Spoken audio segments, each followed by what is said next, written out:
राधे राधे दोस्तों, दिव्य यात्रा YouTube channel में एक बार फिर आपका स्वागत है।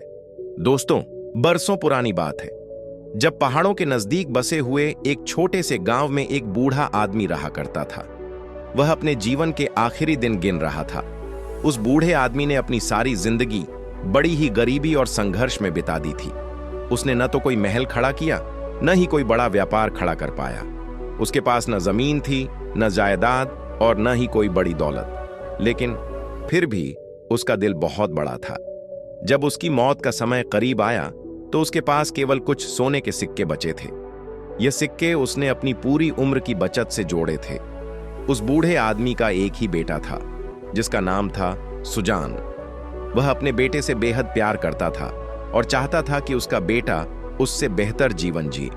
अपनी अंतिम घड़ियों में उसने अपने बेटे को अपने पास बुलाया और भर्राई हुई आवाज में अपनी आखिरी वसीयत कहने लगा, बेटा, मैं तुम्हारे लिए कोई बहुत ज्यादा दौलत या बड़ी जायदाद छोड़कर नहीं जा रहा हूं, लेकिन मेरे पास जो कुछ भी है वह मैं तुम्हें सौंपना चाहता हूं। मेरे पास केवल कुछ सोने के सिक्के हैं, यही मेरी पूरी जमा पूंजी है।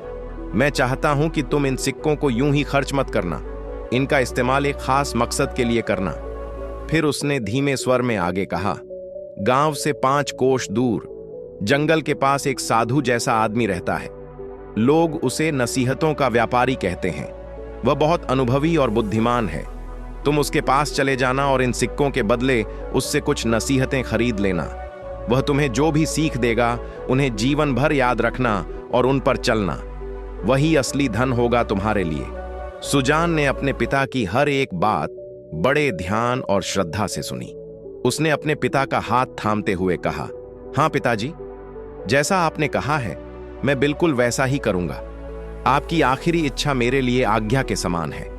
कुछ ही दिनों के बाद वह बूढ़ा पिता इस दुनिया से विदा हो गया। उसके जाने के बाद सुजान बेहद दुखी रहा। उसने कई दिन तक घर से बाहर कदम नहीं रखा। उसका दिल भारी रहता और आंखें नम। लेकिन जब उसका दुख थोड़ा हल्का हुआ तो उसे अपने पिता की अंतिम बात याद आई। वह सोचने लगा, पिताजी ने जो कहा था उसमें जरूर कोई गहरा अर्थ छुपा होगा। मुझे उनकी बात को निभाना ही होगा। उसने अपने पिता के पुराने संदूक को खोला और उसमें से 3 सोने के सिक्के निकाले। सिक्के अब भी वैसे ही चमक रहे थे जैसे उसमें उसके पिता की इच्छाएं समाई हों। फिर एक दिन सूरज उगने से पहले ही वह उन सिक्कों को लेकर जंगल की ओर निकल पड़ा। कई घंटे चलने के बाद आखिरकार वह उस जंगल के किनारे पहुंचा जहां एक छोटी सी कुटिया थी। कुटिया बेहद साधारण थी, लेकिन उसके सामने बैठे उस बूढ़े आदमी के चेहरे पर गजब का तेज और अनुभव झलक रहा था। उसकी आंखें शांत थीं, लेकिन गहराई लिए हुए थीं। सुजान उसके पास गया और विनम्रता से बोला, मेरे पास कुछ सोने के सिक्के हैं। अगर तुम मुझे कोई नसीहत दोगे तो मैं उसके बदले में तुम्हें सोने का सिक्का दूंगा। उस बुजुर्ग ने सुजान से एक सोने का सिक्का लिया और गहरी सांस भरकर कहने लगा, जब सर्दियों का मौसम हो और आसमान में काले बादल छाए हुए हों तो तुम कभी भी घर से बाहर मत निकलना। चाहे तुम्हें कितना ही बड़ा फायदा क्यों ना मिल रहा हो, उस समय बाहर निकलना हमेशा जोखिम भरा होता है। इतनी बात कहकर वह बुजुर्ग अचानक चुप हो गया और आंखें मूंद कर कुछ सोचने लगा। सुजान उस नसीहत को सुनकर थोड़ा हैरान रह गया। वह मन ही मन सोचने लगा, एक पूरे सोने के सिक्के के बदले इस बुजुर्ग ने मुझे बस इतनी सी बात बताई। यह तो बड़ी आम और साधारण सी बात लगती है। ऐसा कौन नहीं जानता कि बुरा मौसम खतरनाक होता है। फिर उसने थोड़ी देर सोचा और कहा, शायद अगली नसीहत कुछ और ज्यादा काम की हो। यह सोचकर उसने दूसरा सिक्का निकाला और बुजुर्ग के सामने रख दिया। वह विनम्रता से बोला, बाबा जी, मुझे एक और अच्छी और उपयोगी नसीहत दीजिए। बुजुर्ग ने उसकी ओर देखा, फिर दूसरा सिक्का हाथ में लेकर मुस्कुराया और बोला, जब भी तुम कभी किसी तोते, बकरी या कुत्ते को बिकते हुए देखो तो चाहे कीमत कितनी भी क्यों ना हो, उन्हें तुरंत खरीद लेना और खरीदने के बाद उनका पूरा ध्यान रखना, उन्हें कोई तकलीफ ना होने देना। ये जानवर कभी कभी भाग्य का संदेश बनकर तुम्हारे जीवन में आते हैं। सुजान ने थोड़ा चौंक कर उस बुजुर्ग की बात सुनी। यह नसीहत भी उसे कुछ विशेष नहीं लगी, लेकिन फिर भी वह शांत रहा। इसके बाद उसने तीसरा और आखिरी सिक्का बुजुर्ग के हाथ में रख दिया। बुजुर्ग ने तीसरा सिक्का अपनी झोली में डाला और गंभीर स्वर में बोला, चाहे कुछ भी हो जाए, कभी किसी को अपना राज मत बताना। अपने मन के रहस्य को अपने तक ही सीमित रखना। दुनिया में हर कोई हमदर्द नहीं होता। इसके अलावा किसी भी अनजान औरत को अपने घर में दाखिल मत होने देना, चाहे वह कितनी भी खूबसूरत, भोली या दुखी क्यों ना दिखे। उसके साथ सहानुभूति दिखाने की कोशिश भी मत करना। कई बार जो सामने दिखाई देता है वह असलियत से बहुत अलग होता है। बुजुर्ग ने अपनी तीसरी और आखिरी नसीहत देकर आंखें बंद कर लीं और फिर बिल्कुल चुप हो गया। सुजान ने अपने तीनों सिक्के उस बुजुर्ग को सौंप दिए थे और अब उसके पास कुछ भी नहीं बचा था। इसलिए वह वहां से उठा और शांत मन से अपने घर की ओर रवाना हो गया। वक्त यूं ही धीरे धीरे गुजरता रहा। जीवन अपनी गति से चलता रहा। एक दिन सुजान ने अपने कुछ दोस्तों के साथ मिलकर व्यापार करने के लिए दूसरे शहर जाने का फैसला किया। वह सभी बहुत उत्साहित थे। उन्होंने एक योजना बनाई और सफर की तारीख तय कर ली। पर जिस रास्ते से उन्हें जाना था वह रास्ता बेहद पत्थरीला, ऊबड़-खाबड़ और खतरनाक था। वह पहाड़ी इलाका था जहां अचानक मौसम बदल जाना आम बात थी। जैसे ही तय किया गया दिन आया, सुजान का एक दोस्त सुबह सुबह उसके घर आ पहुंचा और मुस्कुराते हुए बोला, चलो सुजान, अब वक्त हो गया है, हमें सफर शुरू करना है, बाकी सब तैयार बैठे हैं। सुजान ने दरवाजे से बाहर निकलकर आसमान की ओर देखा। उसे आसमान के एक कोने में काले बादलों का टुकड़ा दिखाई दिया। उसके मन में तुरंत ही उस पहली नसीहत की याद ताजा हो गई। उसने खुद से कहा, मैंने 3 सोने के सिक्के देकर जो नसीहतें खरीदी थीं, लगता है अब वक्त आ गया है उन पर अमल करने का। उसने अपने दोस्तों की तरफ मुड़कर गंभीर स्वर में कहा, मेरे ख्याल से हमें आज सफर पर नहीं निकलना चाहिए। मौसम साफ नहीं है, हमें थोड़ा इंतजार करना चाहिए। शायद कल तक मौसम बेहतर हो जाए। कल रवाना होना ज्यादा सुरक्षित रहेगा। लेकिन उसके साथियों ने उसकी बात को हल्के में लिया। उनमें से एक हंसते हुए बोला, अरे यार, मौसम तो अभी बिल्कुल ठीक है, बस कुछ हल्के बादल हैं। तू तो बेवजह डर रहा है। अगर तुझे हमारे साथ आना है तो आ, वरना हम तुम्हारे बिना ही चले जाएंगे। सुजान ने कहा, तो ठीक है, लेकिन मैं तुम्हारे साथ नहीं आऊंगा। तुम्हें अगर ज्यादा जल्दी है तो तुम जा सकते हो। सुजान के दोस्त उसे डरपोक होने का ताना देने लगे तो उसने मुस्कुराते हुए जवाब दिया, हाँ, ठीक है, मैं डरपोक ही सही। तुम्हें जाना है तो जाओ ना। और फिर उसके दोस्त बिना कुछ कहे वहां से सफर के लिए निकल पड़े। चलते चलते वे दोनों दोस्त उस पहाड़ के खतरनाक सिरे पर जा पहुंचे जहां रास्ता बहुत ही फिसलन भरा और जोखिम भरा था। वहां पहुंचते ही मौसम अचानक बिगड़ गया। आसमान में काले काले बादल घिर आए, बिजली कड़कने लगी और अचानक ही एक भीषण बर्फीला तूफान आ गया। दोनों लड़खड़ा गए और तेज हवा की चपेट में आकर अपना संतुलन खो बैठे। तूफान इतना भयानक था कि वे अपने आप पर काबू नहीं रख सके और फिसलते हुए एक बड़े पत्थर से टकरा गए। उनका शरीर जमीन पर गिरा और वे वहीं बर्फ के नीचे दब गए। कुछ ही पलों में सब कुछ शांत हो गया।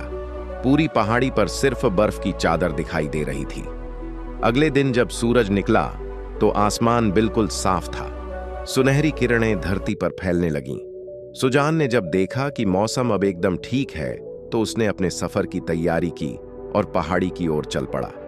उस पहाड़ी के सिरे पर पहुंचकर उसने देखा कि उसके दोनों दोस्त बर्फीले तूफान की चपेट में आकर अपनी जान गंवा चुके थे। वह स्तब्ध रह गया। फिर वह उनके करीब गया और उनकी तलाशी लेने लगा। तभी उसे उनके सामान में एक थैली दिखाई दी जिसमें सोने के सिक्के भरे हुए थे। जब उसने उन्हें गिना तो वह पूरे 300 निकले। उसने उन सिक्कों को सम्मान पूर्वक उठाया और फिर कुछ सूखी लकड़ियां इकट्ठी करके अपने दोस्तों का अंतिम संस्कार कर दिया।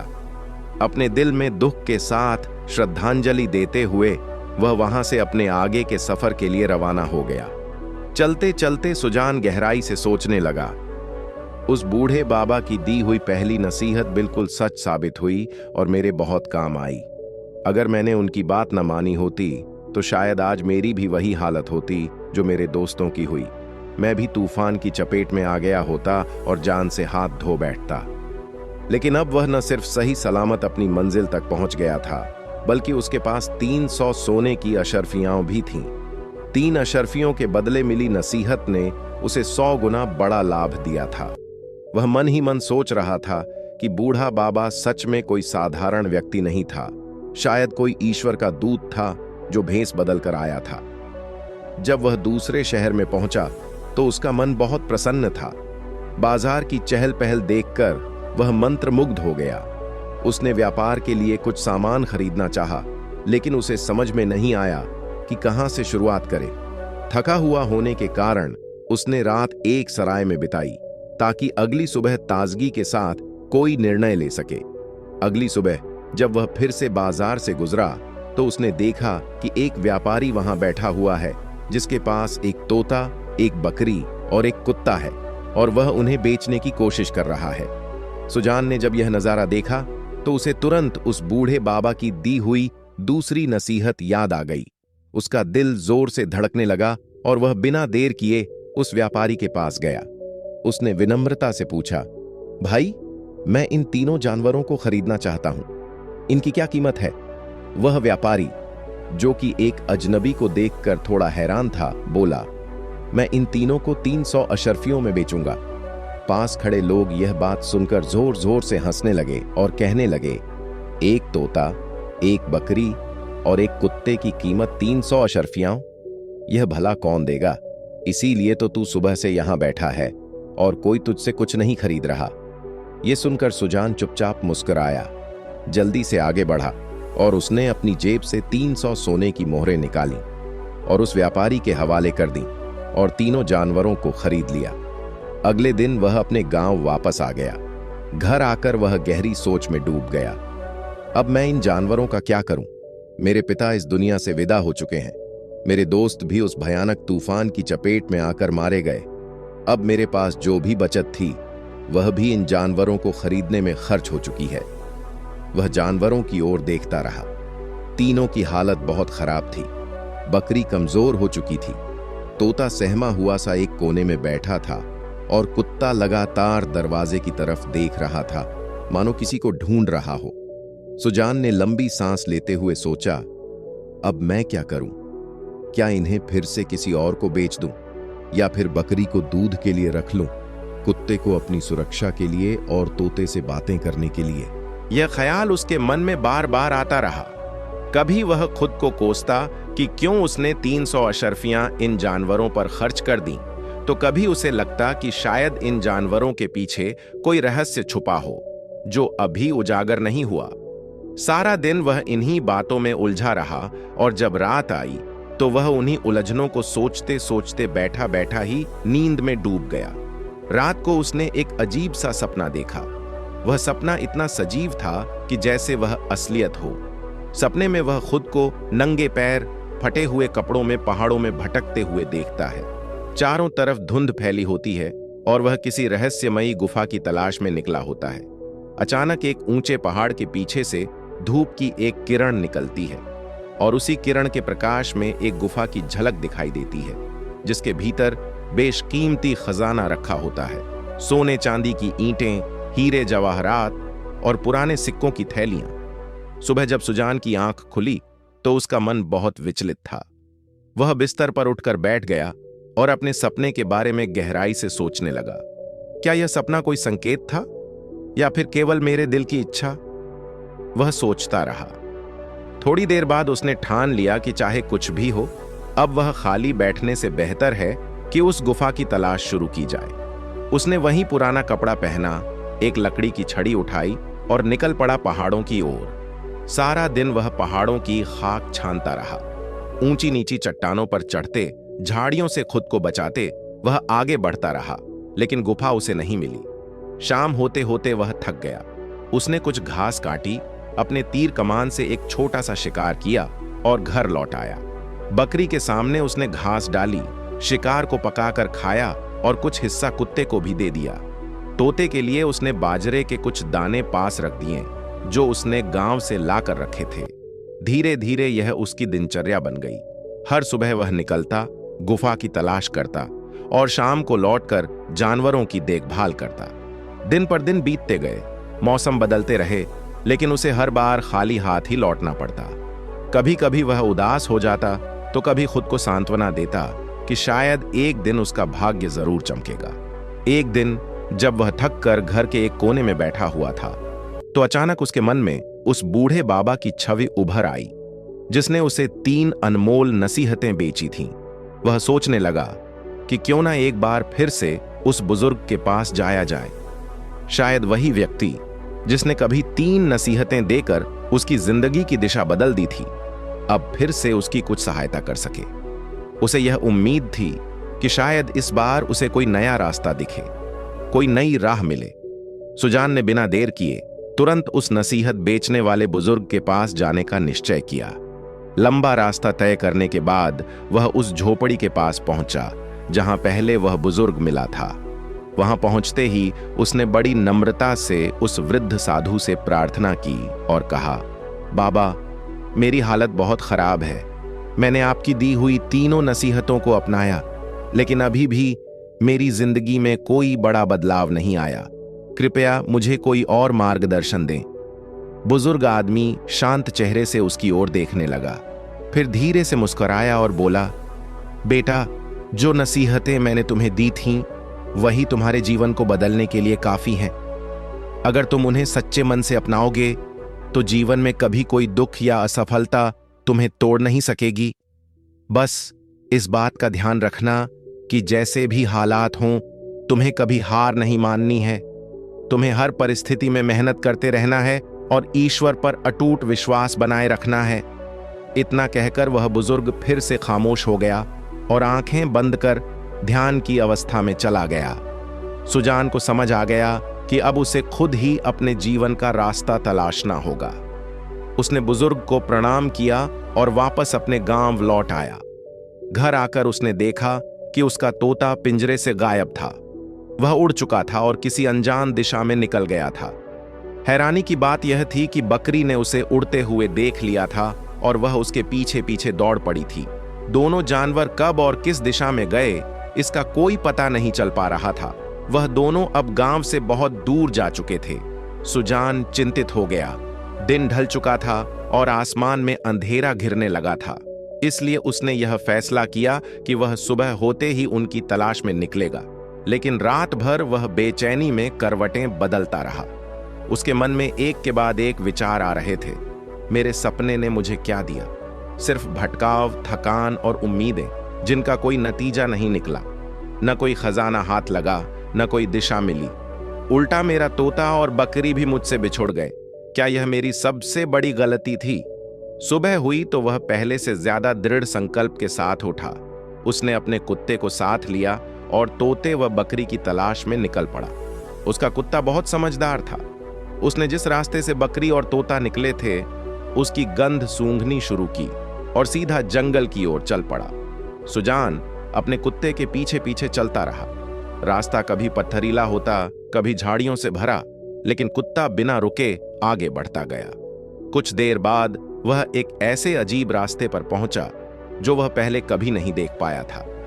यह रास्ता संकरा और टेढ़ा मेढ़ा था, मानो किसी रहस्य की ओर जा रहा हो।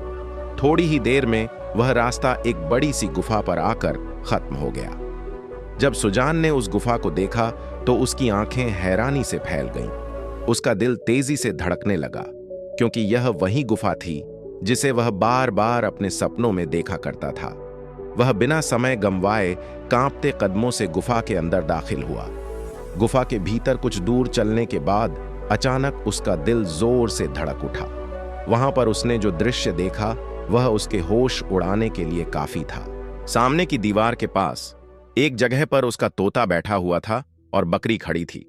लेकिन यह सब नहीं, वहां एक इंसान का कंकाल पड़ा हुआ था और उसके पास एक पुराना लोहे का संदूक रखा था जिस पर धूल जमी हुई थी। सुजान ने धीरे धीरे आगे बढ़कर संदूक को खोला।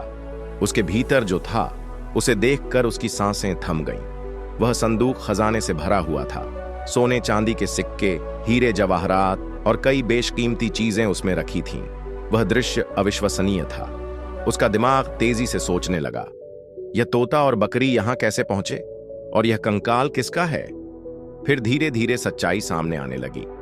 ऐसा मालूम पड़ रहा था कि वह आदमी जो कंकाल की शक्ल में वहां पड़ा था, असल में एक लुटेरा था। उसने अपने साथी से लूट का सारा माल छुपाकर अकेले भागने का प्रयास किया था, लेकिन उसका साथी पहले ही उसे धोखा दे चुका था। उसने खाने में जहर मिला दिया था और यह लुटेरा उस जहरीले भोजन का असर झेलते हुए किसी तरह इस गुफा तक पहुंचा, लेकिन वहीं दम तोड़ दिया, क्योंकि यह तोता उसका पालतू था और हमेशा उसके साथ रहता था। इसलिए उसे उस खजाने के बारे में सब कुछ पता था। अपने मालिक की मृत्यु के बाद तोता वहां से उड़कर दूर जंगल में चला गया।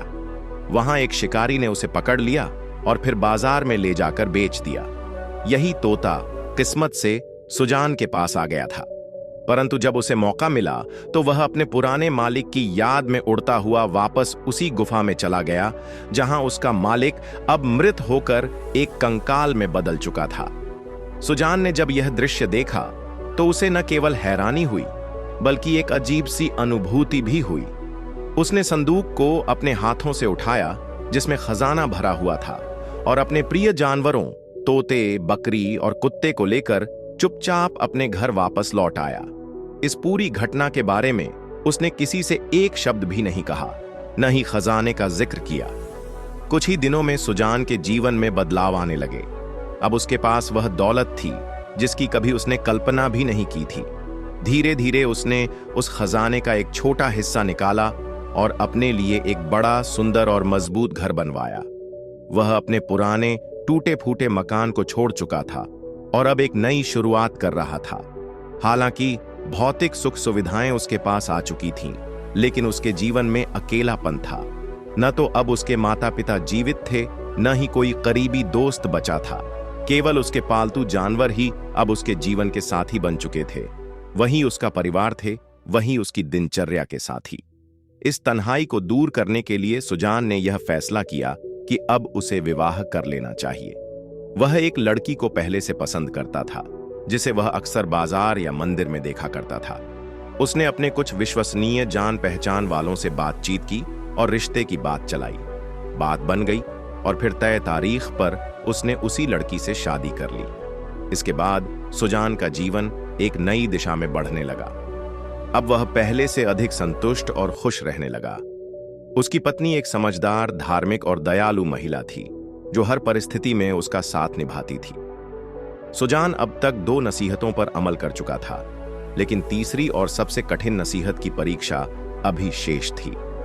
संयोग की बात है कि कुछ महीनों बाद उस गांव में एक मक्कार और चालाक बुढ़िया आई। वह न सिर्फ बहुत चतुर थी, बल्कि एक बड़े ठग गिरोह की सरगना भी थी।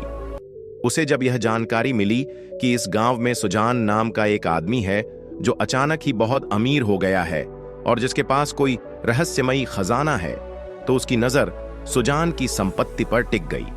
उसने तुरंत एक चाल चली। उसने एक साध्वी और भली महिला का वेश धारण किया और सीधा सुजान के घर जा पहुंची। उस समय सुजान घर पर नहीं था। ठगनी ने दरवाजे पर दस्तक दी। जैसे ही सुजान की पत्नी ने दरवाजा खोला, वह औरत बड़ी ही विनम्रता और मृदु भाषा में बोलने लगी। उसने अपना परिचय एक धार्मिक और बेसहारा महिला के रूप में दिया, जो जीवन के दुखों से टूट चुकी है और अब भलाई के रास्ते पर चल रही है। सुजान की पत्नी एक बेहद सरल, ईमानदार और दयालु महिला थी। वह ठगनी की मीठी बातों और उसके झूठे आचरण से प्रभावित हो गई। उसने उसे घर के अंदर बुला लिया और चाय नाश्ते से उसका स्वागत किया। यहीं से ठगनी ने अपनी योजना को अंजाम देना शुरू किया। धीरे धीरे वह ठगनी सुजान की पत्नी की बहुत अच्छी सहेली बन गई। अब वह नियमित रूप से सुजान के घर आने लगी और हर बार वह तब आती जब सुजान घर पर नहीं होता था।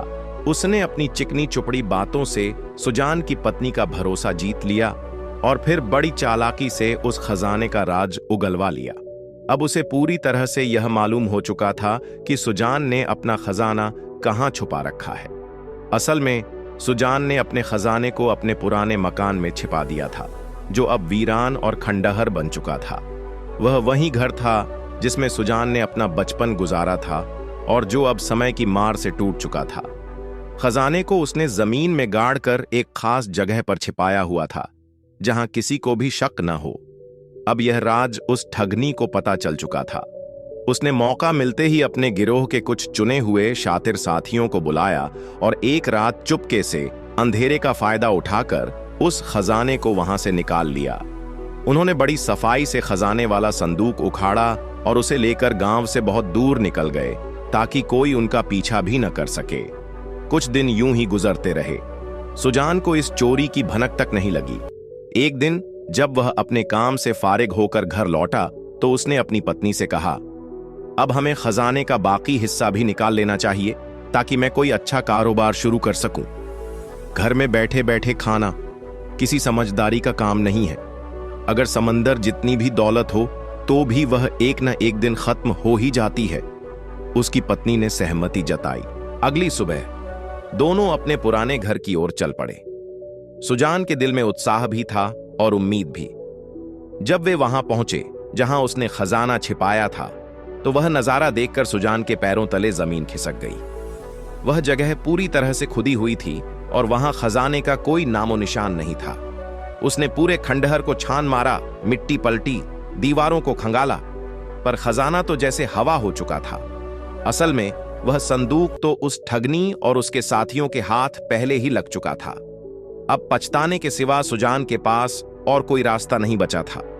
गुस्से और हताशा में भरकर उसने अपनी पत्नी से सवाल किया, क्या कोई औरत हमारे घर आई थी जब मैं घर पर नहीं था? उसकी पत्नी ने डरते डरते सब कुछ सच सच कह दिया। सुजान को तुरंत वह आखिरी नसीहत याद आ गई जो उस बूढ़े बाबा ने उसे दी थी, कभी किसी चलती फिरती औरत को अपने घर में दाखिल मत होने देना। उस पल सुजान को यह एहसास हुआ कि उसने उस बेहद कीमती नसीहत पर अमल नहीं किया। अगर उसने समय रहते अपनी पत्नी को उस नसीहत के बारे में बता दिया होता तो शायद आज वह उस खजाने से हाथ न धोता। लेकिन अब पछताने का कोई फायदा नहीं था। वह अपना सिर पकड़कर बैठ गया, मायूस और टूट चुका था। तभी अचानक उसे एक और बात याद आई।